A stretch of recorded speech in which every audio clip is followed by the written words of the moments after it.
to fix Bluetooth not working in Windows 11.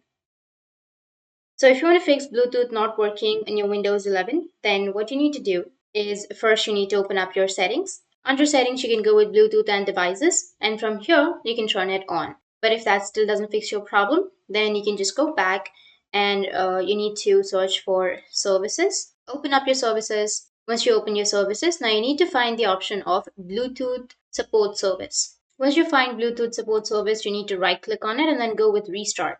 Once you've restarted the service, then your problem might be fixed. If that doesn't fix your problem, then you just need simply right click on your Windows, and here you need to go with device manager option. Once you open up the device manager, and now you need to go with Bluetooth, and under Bluetooth you need to go with Intel wireless Bluetooth.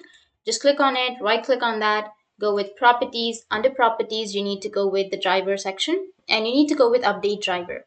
You can go with the first one, which is search automatically for drivers, and if it says that it has already been installed, then you need to go with browse my computer, and let me pick from a list of available drivers. Select your driver version and then go with next and update your drivers.